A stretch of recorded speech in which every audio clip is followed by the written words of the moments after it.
Bien le bonjour, hein. Bienvenue. Aujourd'hui mes petites pépites, on se retrouve pour une nouvelle vidéo qui va parler d'harcèlement au travail. On rigole moins là. Non, plus sérieusement, je trouve que c'est important de parler de l'harcèlement au travail parce qu'on n'en parle pas assez. Je parle pas de l'harcèlement de rue ou encore l'harcèlement à l'école. Ça, c'est encore autre chose, hein. Là, on va vraiment se concentrer sur l'harcèlement au travail parce qu'il y a des fois, même très souvent, des supérieurs qui se prennent pour je sais pas qui ont pété plus haut que leur... Voilà, vous m'avez compris. Donc, qui ne respectent absolument pas leurs salariés et ça, c'est terrible. Je vous ai demandé en story Instagram de me raconter si vous avez vécu de l'harcèlement au travail et je n'étais pas aussi surprise que ça, mais j'ai reçu des tonnes et des tonnes et des tonnes de témoignages. Alors écoutez, je les ai pas lus avant. On va les découvrir ensemble. Premier témoignage. Coucou Cam, j'espère que tu te portes bien ainsi que ta petite famille. Merci. Bien. Mon expérience catastrophique au boulot avait pourtant bien commencé. J'ai commencé en job d'été dans un magasin, Monoprix. Elle donne la marque et tout. Je passe à un petit contrat en CDI que j'exerce à côté de mes études, toujours dans la même enseigne. Plus les années passent, plus ça se dégrade. J'ai connu. La politique du magasin nous expose à souffrir, on n'a pas de budget. Pas de budget alors que les prix sont exorbitants. Qu'on a à peine 15 minutes de pause. 15 minutes de pause ? Mais tu peux pas manger en 15 minutes. Qu'en pleine canicule, on n'avait même pas le droit à des bouteilles d'eau, bref, culot open de guillemets. Je suis morte. Je m'entendais mal avec une de mes responsables. Elle parlait mal, mais son âge très avancé, dirons-nous, faisait que je me retenais de ne pas m'énerver. Au début, je supportais, puis ma patience a cédé quand cette malade a tenté de me frapper. Mais pardon ? Ce soir-là, la sorcière qui me servait de chef m'avait accusé de retarder la fermeture du magasin, chose qui était fausse puisque j'avais compté ma caisse avant les collègues, je n'avais plus qu'à la remballer contrairement à eux qui devaient la compter.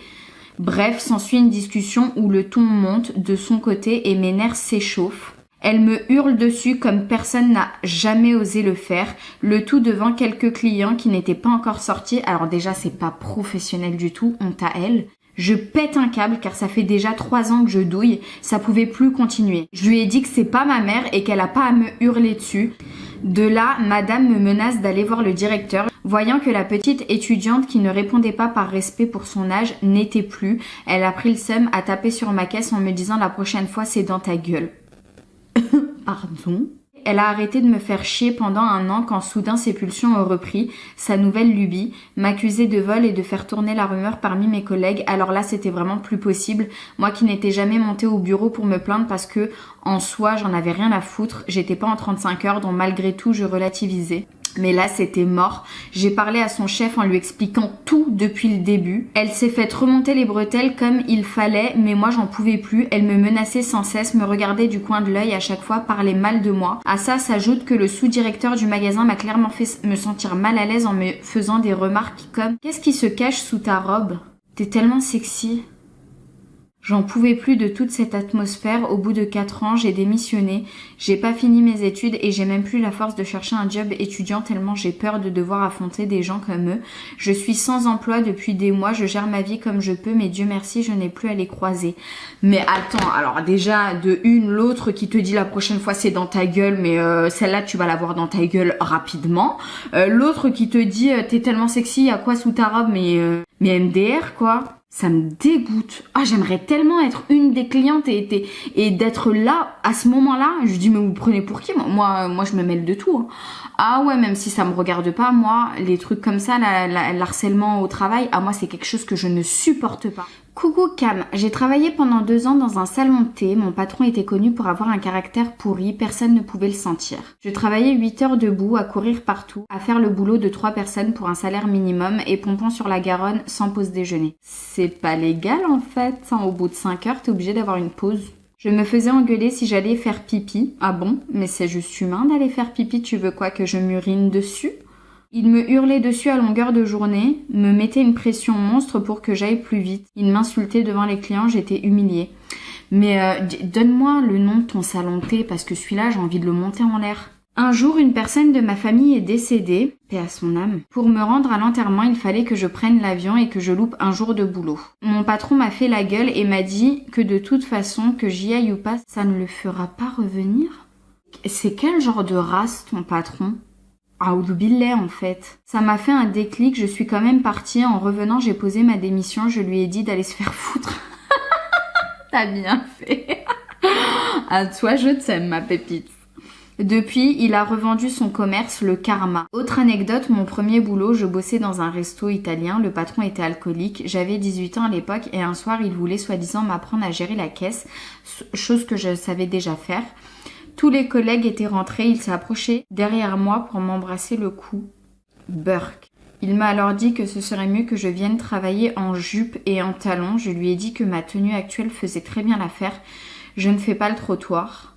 Le lendemain, j'étais virée. Sauf que lui aussi a fermé son commerce. Alors attends, déjà de une, le mec se met derrière toi, te fait un bisou. Donc ça, excuse-moi, mais c'est une agression sexuelle. Voilà, pour moi, il n'y a pas d'autre mot. Ensuite, il te dit, ah non, ça serait mieux que tu viennes travailler en jupe et en talons. Ouais, mais non, en fait, je viens travailler comme je veux, MDR, et en fait, tu refuses et le lendemain, t'es viré. Voilà, j'espère que ces petites anecdotes t'auront plu, même si ça craint. Aujourd'hui, à presque 32 ans, je ne me laisse plus faire et j'ai un caractère bien trempé, personne ne me fait plus chier. Ah bah oui, je t'applaudis, t'as bien raison. Salut Camille. Je sais pas qui est Camille, mais moi c'est Camilla. J'étais la seule fille de l'équipe, une équipe jeune. Lui avait le double de mon âge, on a tout de suite bien accroché, il m'a pris sous son aile et m'a aidé à progresser.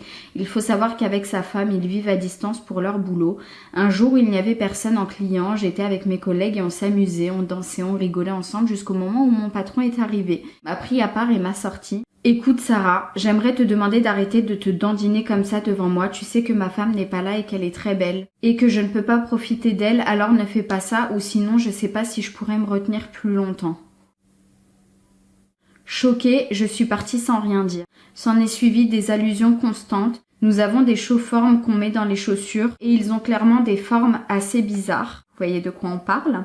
Donc, à chaque fois qu'il en trouvait un, il m'appelait pour me demander de venir. Il me disait « penche-toi, je vais te faire du bien avec ça. Après, je pourrais te mettre autre chose aussi. » Ou bien par SMS, il insistait pour qu'on se voie seul et que j'aille chez lui.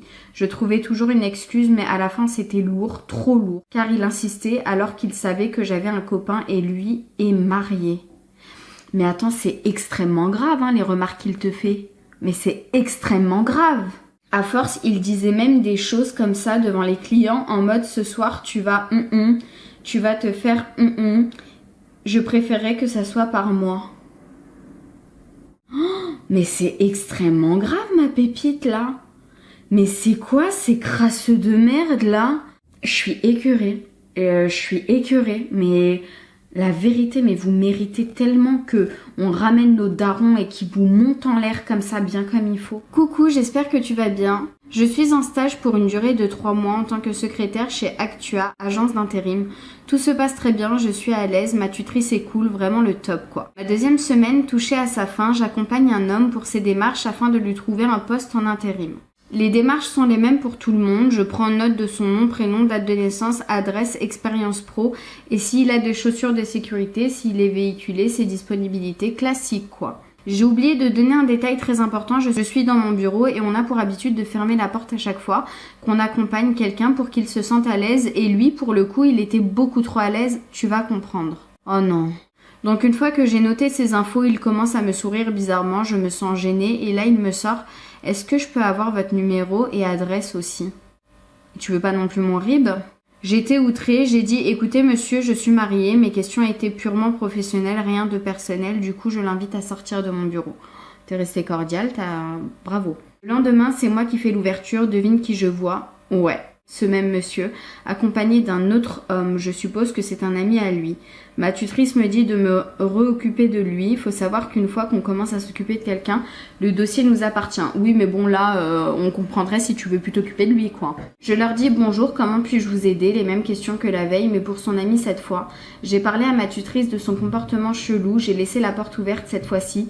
Le mec de la veille me sort, pourquoi tu lui poses les mêmes questions qu'à moi? Là, je me dis, mais dans quelle merde je me suis embarquée? Je répète que c'est professionnel, le but étant de lui trouver un travail, quoi. Je suis sèche et cordiale, je veux qu'il dégage au plus vite. Tu m'étonnes. Ils s'apprêtent à partir, ma tutrice leur dit qu'ici ce n'est pas un site de rencontre et qu'on ne veut pas de questions malaisantes comme les siennes. Il rigole et il lui dit « Est-ce qu'elle est vraiment mariée ?» J'étais vraiment choquée et ma tutrice aussi. Elle lui a dit qu'il n'était plus le bienvenu et les a dégagés. Mieux vaut tard que jamais. Le soir à 18h, je quitte mon lieu de stage comme d'habitude quoi. Et là j'entends « Mademoiselle !»